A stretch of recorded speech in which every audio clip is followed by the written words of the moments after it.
Bonjour à toutes et à tous, c'est un plaisir de vous retrouver sur Tech Culture. Aujourd'hui, on s'intéresse au positionnement de SCC sur le secteur public, c'est donc notre sujet du jour.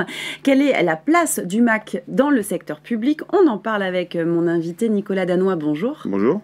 Alors vous, Nicolas, vous êtes responsable département Digital Workspace chez SCC. Vous adressez aussi bien le secteur privé que le secteur public, mais aujourd'hui, on va faire un focus, comme je le disais en introduction, sur le secteur public. Vous travaillez entre autres avec les principales centrales d'achat du secteur public. Comment se déroule votre travail? Alors c'est très simple. Aujourd'hui, on se rend compte que sur le secteur public, de plus en plus d'entités sont intéressées par les avantages que peut proposer le Mac autour de 4 principaux axes. La sécurité, l'optimisation financière, la productivité et le RSE.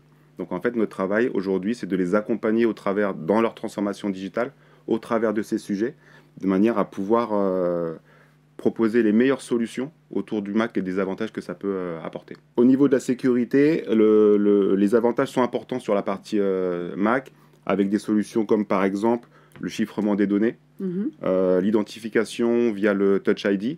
Ce qui est très important aujourd'hui, c'est que le focus sur la sécurité dans ces entités est très important.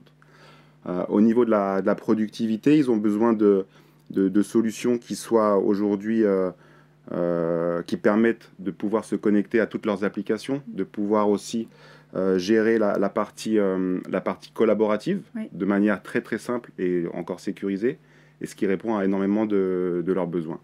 Et le troisième axe, sur la partie optimisation financière, aujourd'hui, ce qu'il faut savoir, c'est que le Mac était perçu comme un produit VIP très cher. C'est plus le cas du tout.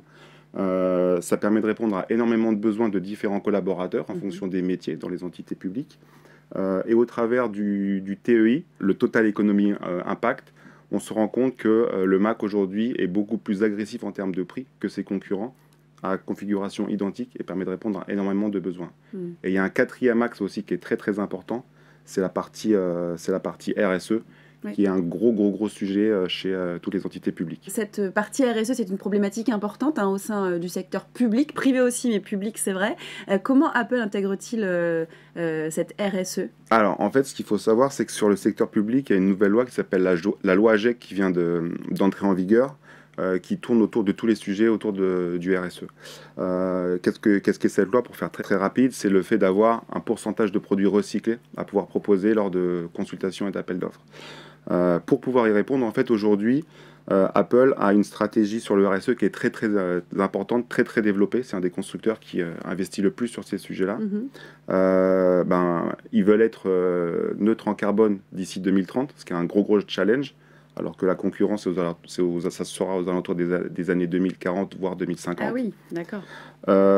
Ils ont des produits, en fait, ils investissent en fait dans des technologies qui permettent de consommer moins. Typiquement, leur nouvelle puce M2, qui est intégrée dans les Mac, permet de consommer 3 fois moins qu'un processeur normal.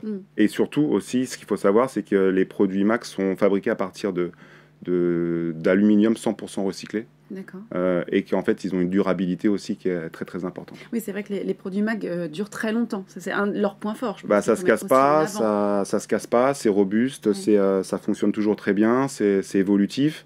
Et c'est ce qui est aussi important en termes d'optimisation financière, c'est que le fait d'avoir des terminaux qui durent dans le temps, en termes d'investissement et de coûts, c'est beaucoup plus rentable pour une entité via le TCO. On retrouve également aussi les iPads, notamment dans le domaine de l'éducation, dans le secteur public, mais également auprès des élus.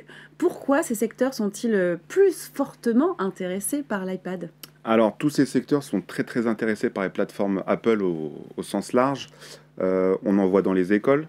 Au travers, vous avez déjà vu les photos de tous ces étudiants avec des pommes partout dans les amphithéâtres. Dans les amphithéâtres, oui. On en voit aussi sur les solutions d'éducation dans les écoles peut-être plus primaires ou secondaires, avec les applicatifs pour pouvoir faire ses devoirs de mathématiques ou autre chose comme ça. Ouais.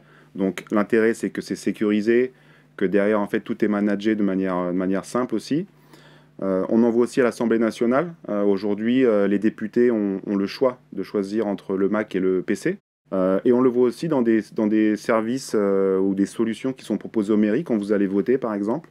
vous allez pouvoir émerger sur votre iPad. Oui, c'est vrai. Et derrière, en fait, au travers de cette solution et de cet applicatif, ils vont pouvoir identifier et analyser en fait les votes et les résultats de manière très simple, plutôt que d'avoir à les dépouiller en fait le soir tous les bulletins.